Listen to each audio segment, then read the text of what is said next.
This is an oral history interview with Most Worshipful Chris J. Coffman for the Washington Masonic Library and Museum. We are located at the Washington Masonic Library and Museum in University Place, Washington. My name is Chelsea Hansen, and the date is July 23rd, 2025.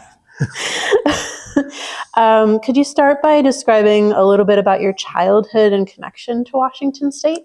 Well, I was born here many, many years ago. I lived originally lived in the university area, just off of 45th and 7th, I think it was. I can't remember. Anyway, the house where we lived was located where the freeway is now. So when they were putting in the freeway, we got bought out and moved up to Shoreline and lived there until I graduated in high school. Okay. Yeah, and then I went to school in New York, to an engineering school. Nobody knows. But while I was there, my parents moved to Hawaii. I think they were trying to get away from me. At least that was our joke, you know. Because my parents were very conservative, let's put it that way, and I was not. Oh, really? This is 1969 during Vietnam, and I was more in those people out there protesting than the ones thinking Barry Goldwater was too liberal. But yeah, so that's my connection. I moved back, lived in Seattle for a little while after I dropped out of Rensselaer over there in New York. Then I moved to Hawaii, stayed there for 5.5 years, and came back. Did your parents remain in Hawaii? They did for a long time, and then after my dad retired, they moved back. Gotcha. So how and when did you first hear about Freemasonry, and what were your first impressions of the fraternity?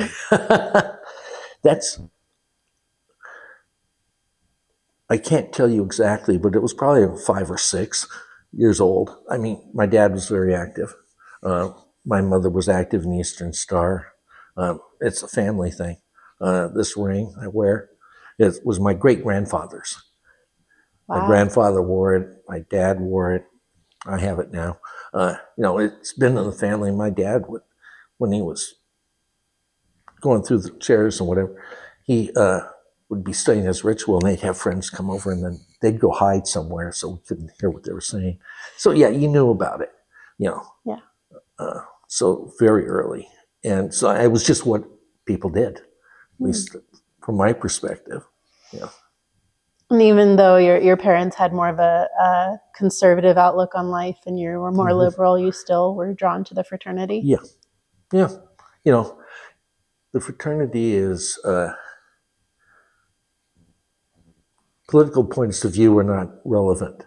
In fact, earlier today, I was talking with Clint, our Grand Secretary, and he pointed out, and we've said this before, that we have very diametrically opposed political beliefs, but we're good friends. His daughters are friends, it doesn't matter. Mm-hmm. Yeah. So when did you decide to join the fraternity? That's interesting. I didn't join until after we finally recognized Prince Hall fully. It was have to go back. The open air degree, 3rd degree up in Granite Falls, was started by Howard Lake Lodge, which is my home lodge. But we've gone through changes since then, but that's was initially Howard Lake. They started that. And dinner one night, Dad and Mom were talking, and there was a brother from Portugal, I believe, or Spain, I can't remember which, who was black. But he was a member of the recognized lodge, so that was no big deal. But there were people who refused to attend because he was going to be there. I decided at that point I wouldn't join until we recognized Prince Hall. No, it was that's the appropriate thing to do, so that's what I did. And I waited, and then I finally did. And I actually joined when my dad became master the first time. After he was installed, I handed him my petition. And that was after Prince Hall had Yeah. been recognized. So that would have been 1990, 1991? Somewhere right around there. Okay. Yeah. I don't remember exactly. Yeah. Somewhere around there. No. Were you any part of those conversations about having Prince Hall recognized, or you weren't even part of the fraternity at I the wasn't time, part of so the you fraternity just were at the time. waiting. Yeah. Okay. Yeah. Will you walk me through your involvement in Washington Masonry over the years? Oh, I can. Yeah. Let's start off when I was young. Yeah. Okay. I was in Boy Scouts. I call it Scouts. Got into a disagreement with the Scoutmaster's son. And the Scoutmaster said, "You'll never make Eagle." And I said, "Oh, you'll never see me again." I left and joined DMLA. So I, was involved with that. My sister was involved with Rainbow. My brother was in DMLA too. So I got involved with that, and I ended up actually being state master counselor in Hawaii when I was going to school there. It's just ironic. But so I was involved early. And what else is the question? Oh, you want my history? Yeah. Mm-hmm. Okay. Then I joined Howard Lake Lodge. I held a couple of offices. Then we consolidated with what was Richmond Highlands Lodge. I think it was called that, or that was just my DMLA chapter. Anyway, we consolidated with another lodge, which is now Shoreline Lodge. Okay. But that's on the north end of Seattle. I don't get up there very often anymore. But my dad and I would go up for our meetings. Once we consolidated, didn't do it that much. And then I joined the lodge here in Tacoma. Basically, I joined it because it was right here. And, my daughter's Rainbow Assembly met at the same place. Which lodge was that? It's now Lincoln Park, but it was called Royal Lake Grove back then. It's off of 38th Road, close to the Tacoma Mall.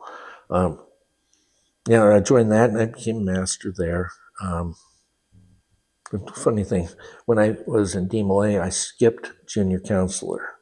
When I was first time through for the lodge, I skipped junior warden. In fact, I skipped it the second time too. But why did you skip it? Because somebody dropped out. Gotcha. And so, I finally did serve as junior once. But anyway, very active there. Then later I also affiliated with Phoenix, which is my family lodge. My great-grandfather had this ring, was a charter member. Wow. My great-grandmother was charter member of the Eastern Star there.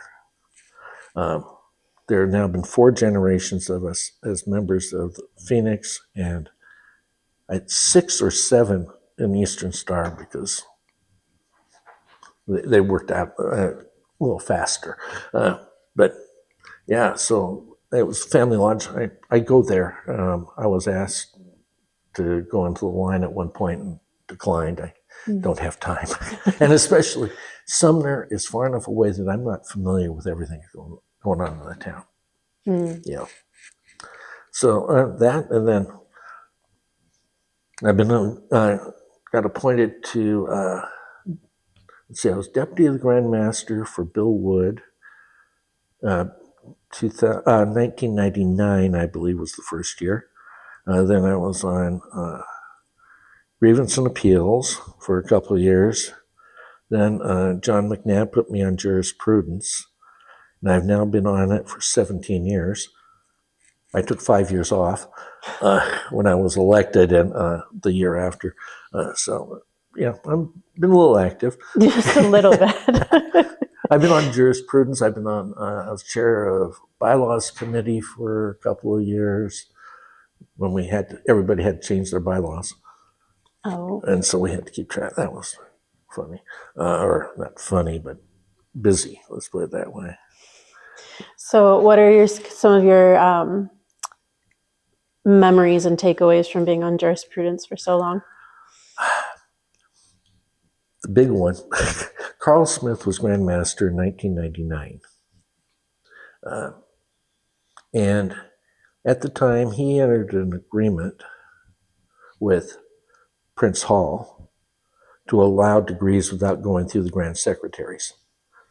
There's a whole backstory on that, but and he entered that agreement. Then jurisprudence reported at Grand Lodge that he shouldn't have done so. Then the Grand Lodge rejected jurisprudence's report. Oh, That's the only time I've found that in the last 30 years there were a report from jurisprudence was rejected. And I told Carl, and Carl disagreed with me on part of this. I said, Carl, you did what was right, jurisprudence did what was right, and Grand Lodge did what was right. Because technically it did violate the rules. So they had to report, but technically it was the right thing to do. So what did you do after that? Well, I keep a copy of it to remind people that jurisprudence isn't always right. But memories from jurisprudence, you learn a lot, about, and some of it is not the best stuff you want to know about. Sometimes you see the underbelly that you don't really want to talk about too much, at least in public, and you know about all of it because all of it goes through. You end up hearing about it. And you're dealing with it. So there's that side of it. But I think, I've written a lot of resolutions too, but you find that being on jurisprudence, each Grand Master has a different perspective on things. And in the early years I was on there, you would have a Grand Master come in. I have this great idea. I want to implement a new program. It's going to take 15 months to do it. That doesn't add up. 12 months later, you have a new Grand Master who has a great idea of a program that's going to take 15 months to complete. They never got completed. Then, it's probably 10, 12 years ago, maybe longer, the elected started working together to come up with long-range planning so that that 15-month thing or 2-year thing can get done because the following Grand Master still supported it. That's a really good idea. Yeah, and so they've been working together a whole lot better. And I saw that from being on jurisprudence a lot. Yeah. Well, quite the heavy burden being on jurisprudence that long and seeing all the stuff going on. Yeah, and all the conflicts we had at one point, a severe disagreement between a Grand Secretary and a Grand Master. That was so bad that they weren't even talking. I was just,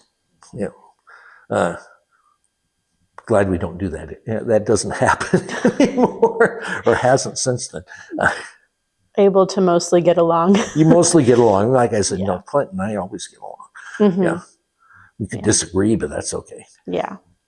What makes a good secretary is they're able to get along with a lot of people. Yes. Especially when your boss changes every year. Yeah. Okay, so when did you... first, what other appendant and concordant bodies did you affiliate with over the years? Over the years, I'm a member of Eastern Star. I haven't been to an Eastern Star chapter meeting in probably 10 years, maybe more.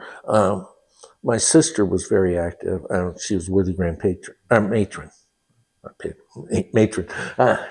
And my dad was going to be her, quote, escort, but he passed away before she went in. So guess what? I did that. I went to all those little meetings they had to go to except the chapter meetings because I hated them.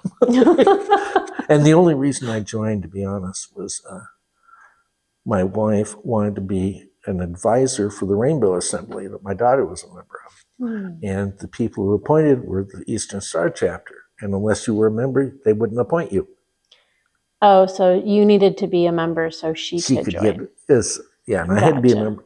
Well, she could have joined without me, but so we joined together. Oh. Yeah, so she could be on the advisory board. Oh. So you're a reluctant member of Eastern Star. And I'm a life member, so yeah, and I was active with DMLA, too, but none of the other organizations. Never had time. Yeah, too focused on Grand Lodge, I would say. Yeah. Okay, so when did you decide to make yourself available for the Grand Line? I almost did back in '99, but then realized I just didn't have the time, and I was still working. But I finally decided, I don't remember the year, but it was after I retired. Lynn and I, Lynn was my wife, had talked about it for several years, about doing it. And finally just decided, okay, time's now. And made myself available. Woody beat me out the first year. Then I got elected the second time doing it. Ironic thing is that, they show you the screen and it says percentage, and so the screen pops up and I won on the first ballot, which I didn't expect. And everything went blank. Later, Ken Callahan, who just recently passed away, in fact, his services were last Saturday, called me and told me that I got 248 votes, which, okay. Shoreline Lodge, my home lodge, is number 248. Oh. Ironic, yeah. Seems pretty fitting. Yeah. Yeah. So, we just decided, we talked about it for quite a while, and just the time was right. What were your concerns or discussions around why or when to run and why to run? Well, number one, you don't run.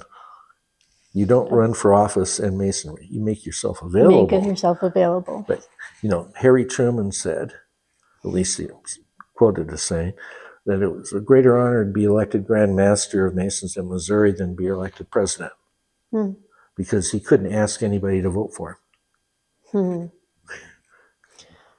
And what is the difference between running and making yourself available? You can't ask somebody to vote for you.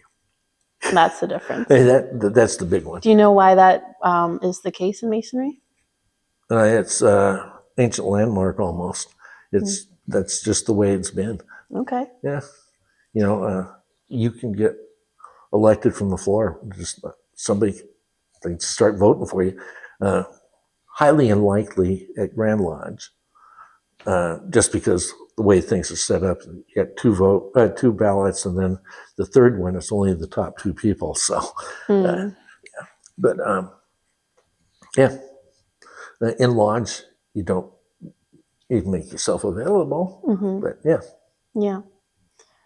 Okay. So what was it like in those years moving up the Grand Line?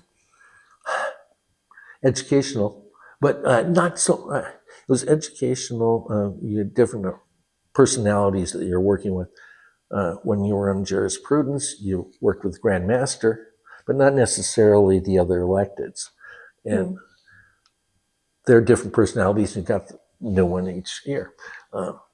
Going through the line, you're learning everybody's personality a lot more in depth.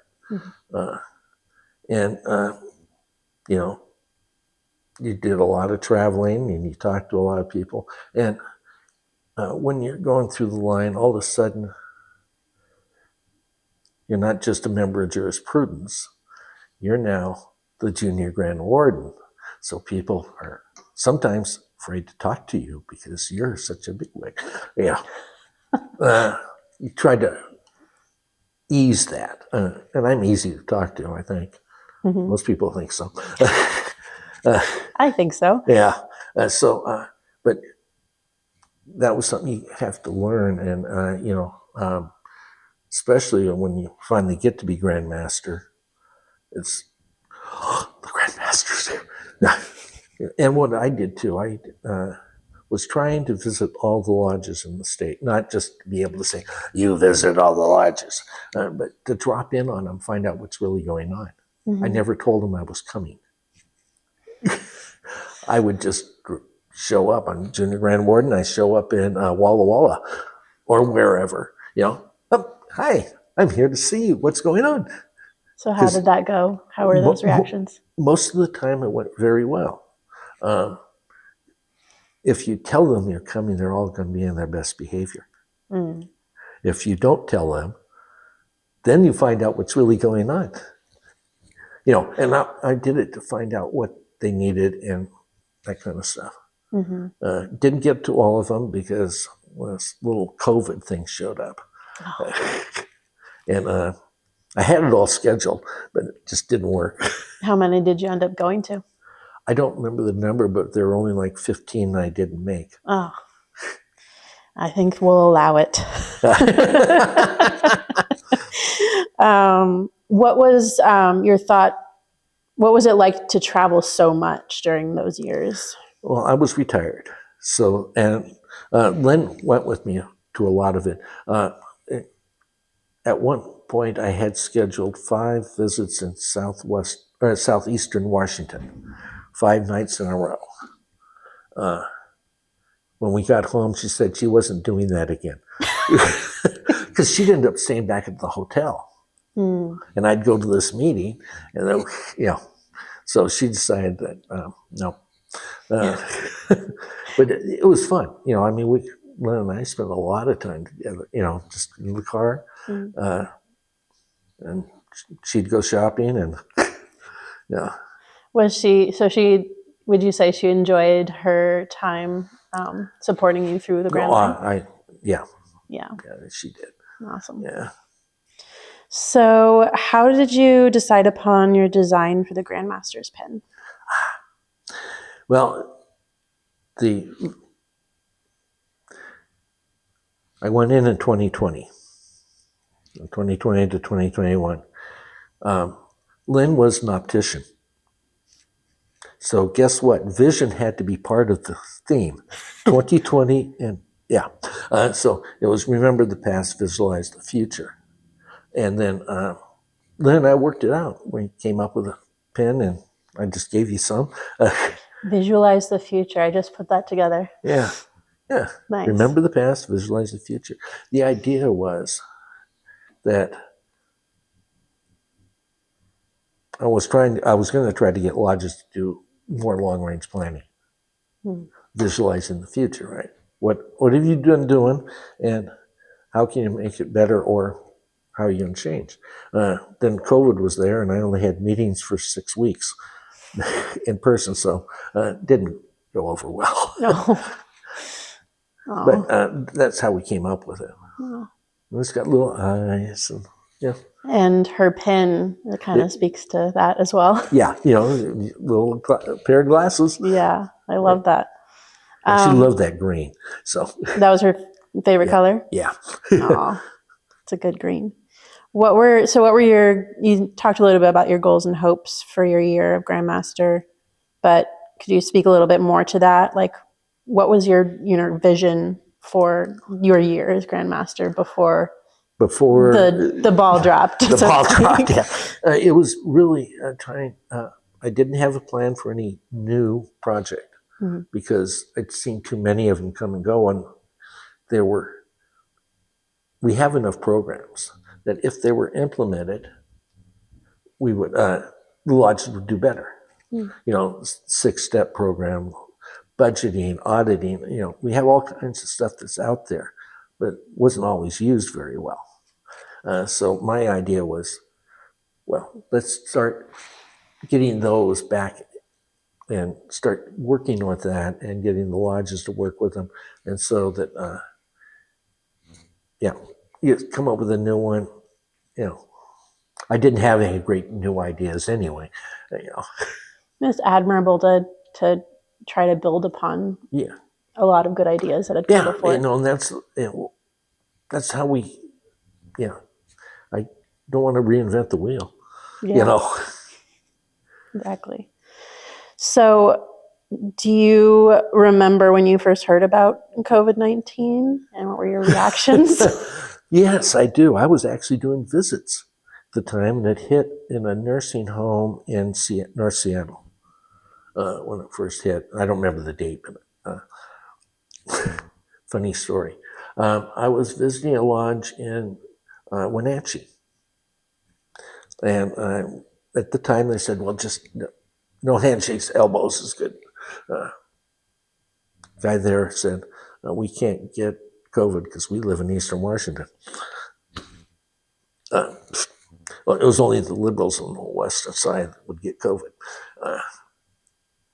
Interesting. I couldn't quite believe that. But during my year, 2 of our Worcester masters passed away, one in Spokane and one in Newport. Oh, gosh. Yeah, from COVID. Mhm. Yeah. So, yeah, I first learned about it because it was going on. And then we would get all these directives from the governor. What can you do? What can't you do? And Woody dealt with that for, and that was probably just 2 months, last 2 months of his year. Now, was the Grandmaster before you? Yeah, Woody, yeah. Okay. Yeah.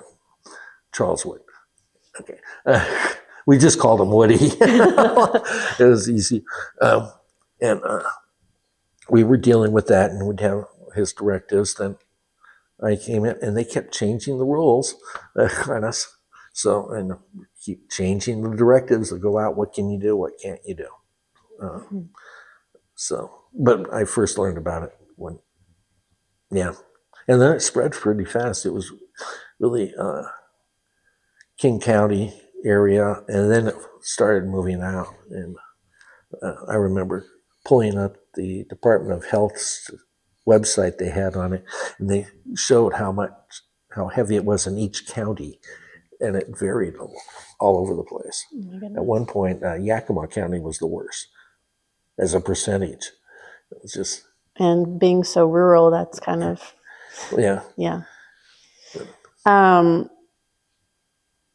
So can you walk me through, as best you can remember, your year as Grandmaster? It was, actually, I have it out in my car. I didn't bring it in. I have the proceedings from my year, and they're about this thick. The proceedings for the year before are this thick. But the difference is we were having to change how we allowed lodges, and we get tons of questions. How do we respond to the COVID, and how were we allowed to respond? And when could we have meetings again? When could, and it was just ongoing, constant. And the rules kept changing. One of the things I tried to do, because especially towards the end, we wanted to get back to meeting in person. Everybody wanted to. And my idea at one point, I was going to say, well, if the state allows it in this county, but that's not fair. So I wanted to make sure the whole state was going to be allowed to meet before I allowed people to actually have meetings. Got a lot of backlash on it, but yeah, you do what you have to do. The other thing, though, that I think we did really well, and we still do it, not quite as much, but Zoom came around. It was starting to be used at the time. And I held Zoom meetings about every month that just anybody could call in. The first one we did, our license was limited to 100 people. And there were about 20 or 40, I don't remember the number, that were not able to get in because we didn't have enough space for the second one, we changed the license. But I did a lot of that, just took questions. Okay, what are we going to do about this? What are we going to do about this candidate who he got his first degree and it's now a year and a half later, or a year later. What are we going to do with him? That kind of question. When are we going to be allowed to meet again? All those kinds of things kept coming up. And interestingly, we had one brother who was only been a Mason for less than a year. He worked for CERN, the super collider in Europe, but he worked out of actually Port Townsend, and he was at every single one of those meetings. And he was usually the first one to sign in. I mean, he ended up being my traveling man, a virtual traveling man of the year, because he was at every one of those meetings. But that was very useful. Now we do a lot of committee meetings and stuff using Zoom. Education is available using Zoom, and I attended Zoom meetings from New York and other states because we got the invites and interesting stuff to talk about. So in a way, you were traveling a little bit more virtually? Virtual travel, yes. And I was just, I've told people this, I was just as busy as any other grandmaster with all their travel and stuff. And it was completely different. And luckily, I had a close relationship with Grandmaster from BC and Yukon, Oregon, and California. We were all four of us were fairly close. We'd been going through the line together and met each other. So we would be on the phone with each other. Okay, what are you doing about this? What are you doing about that? And that was helpful. What were your biggest challenges that year? Biggest challenges were probably dealing with those who didn't believe they had to follow the rules. So how did you respond to that? Well, in one case, the Worship Master decided he could make somebody a member of his lodge by sight. You can't do that, but he thought he could.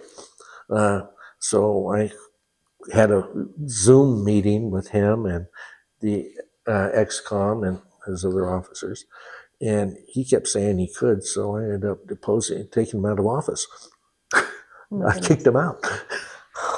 Well, I mean, you're not going to follow the rules. Didn't kick him out of Masonry, just kicked him out of office. So what was the response to having to remove a worshipful master from office? You had brothers in the area who thought you were wrong, and they would call you, which that's fine. Most of them who were respectful of the position and understood what I had to do.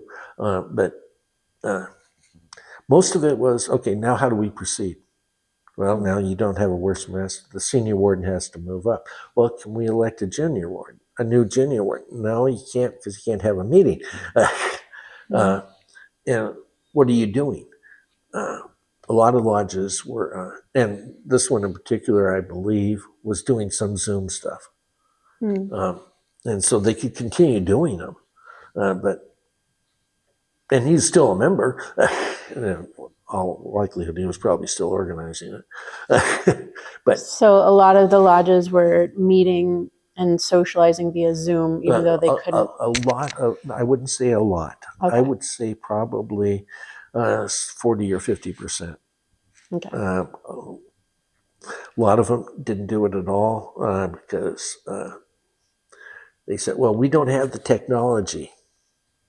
Or especially some of the small lodges in rural areas in Eastern Washington where they've got 10 members that are active, maybe, and most of them are in their 70s or 80s. They don't even have a smartphone. It made it more difficult. And then we had some like my lodge here in Tacoma where the worship master didn't want to do anything, so we did nothing. But my lodge in Sumner was very active on Zoom, and we now have, well, once we got out of COVID, we've been having degrees just about every other month, and we're growing. But yeah, use of Zoom was prevalent, but not especially in the smaller lodges, they didn't do it. that much. But then again, they could get on the phone. They knew how to call each other. Mm. You know. So you mentioned that 2 worshipful masters passed away during your year. Can you kind of talk about that experience? It was. We figured we needed to replace them, and one of them was in Spokane, and that's one of the 2 lodges I opened, so we could do something. I allowed them to vote by Zoom to elect a new master, and then installed them. But only there were like 3 or 5 of us in the room, and that was it. Everybody else was by Zoom. But I drove over to Spokane. You do what you need to do.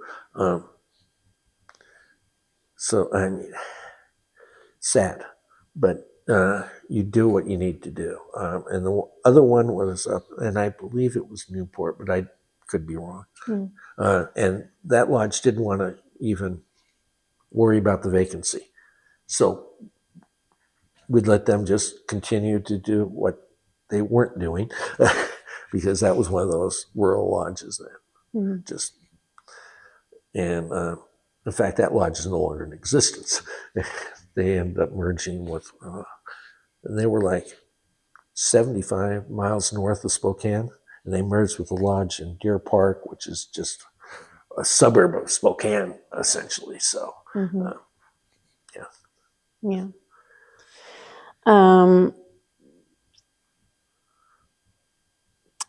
What stands out to you the most about your year as Grandmaster? That's hard. There are a couple of things that really stand out that I remember very vividly. One was, I think it was District 7, but I could be wrong, when we had our district meetings, and we did those by Zoom. They had gotten together, all the lodges, and had decided that part of the meeting was showing how much charitable work they had done.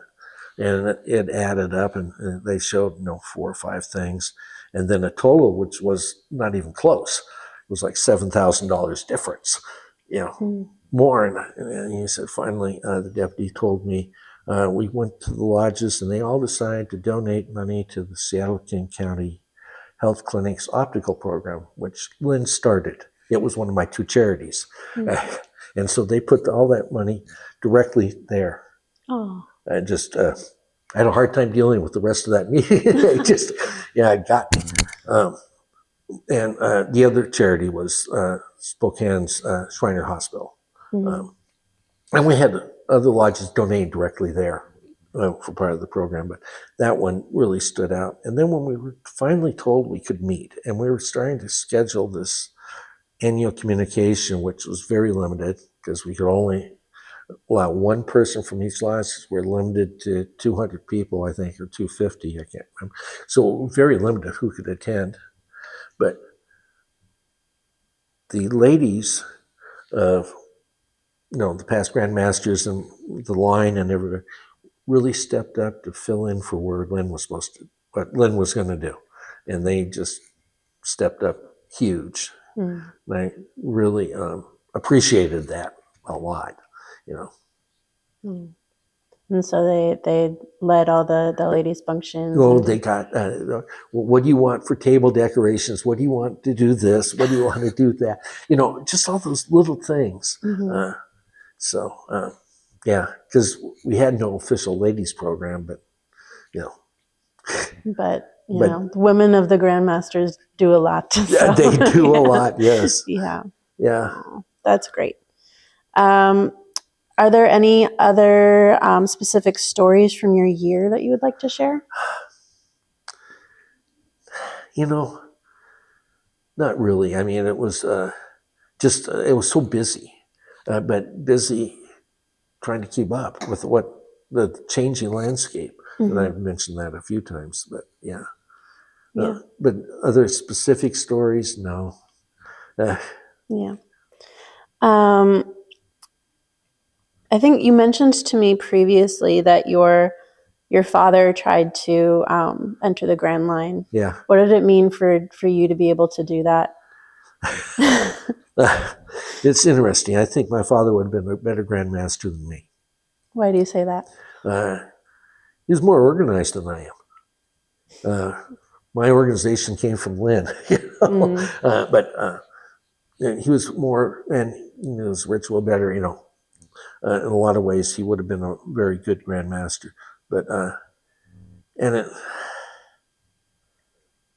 it didn't happen. I think I told you he came in third twice, and so he got to that third ballot and he wasn't there. Yeah. So, and he already passed when I got elected. So, but he and Mom, I'm sure, were looking down. I'm sure they would be very proud. What does Masonry mean to you at this point in your life? Has it changed at all since you first joined? It has, but not in any way that I think you could quantify. Because of being on jurisprudence and seeing that underbelly of Masonry, you wonder how things ever happen. It's not consistent with certain, but in general, Masonry continues, and it continues because it's this system of morality that doesn't require you to have the same political beliefs, the same religion, or anything else, but you can be friends, even though you have all these disagreements that you wouldn't know of or know these people if it weren't for Masonry. And the other thing that I think is, in a sense, that's part of what, I mentioned the Grand Masters from California. I consider them to be close friends. Never would have met them if hadn't been doing this. And when I first joined, I didn't know a lot. I know a lot more now. But other than that, it's still the same. Masonry continues to exist and continues to not flourish as much as it used to, but that's okay too. Not everybody should be a Mason. Yeah. Yeah, this is great. Is there anything else you can think of to mention that I haven't asked?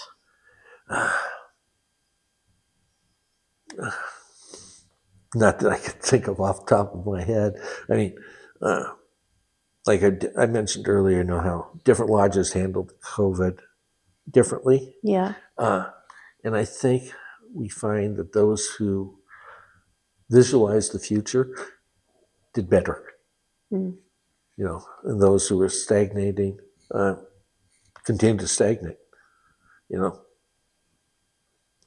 it was such a big shift in how everybody in life operated. Oh yeah. I mean, it was so different. Luckily I was retired and didn't have to work. But and so leading the fraternity through such a upside down shake in how the world works, I imagine that must have been quite the experience. It was quite the experience. And I was really, I was actually quite, trying to think the right word, fortunate, I guess, that I had Clint. Because he would tell me things that I probably didn't want to hear, but he knew I needed to hear. I quote my dad a lot on things, but he said, if you have a committee of 5 people and they always agree, you don't need 4 of them. Well, you don't need them. I actually said that in my address to Grand Lodge, and then Dean Heineman got up and argued against one of my resolutions. He was on jurisprudence. He said, well, you gave me the opportunity. So, and I actually got voted down. I was surprised. But anyway, I was lucky to have Clint. He would tell me what I needed to know. and not what I wanted to know, but I needed to know. So Good. Grand Secretary will yeah. lead you in the right No, direction. and he's been there. He's seen the stuff. Mhm. You don't always, yeah. Yeah. Well, thank you very much for your time. It was a great to sit down and talk with you about No this. problem. I really appreciate it. Yeah.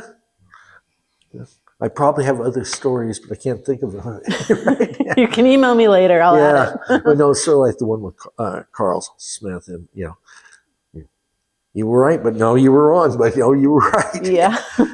It's I've known a lot of the grandmasters and their wives actually over the years, just because of where I've been. Mhm. And it's interesting how each one is a little different, but each one all has the fraternity in mind. Yeah. Well, that's the goal. Yeah. All right. Anyway, anything else? No, that's it. Thank you very much. You're welcome. I appreciate it. Thank you. All right.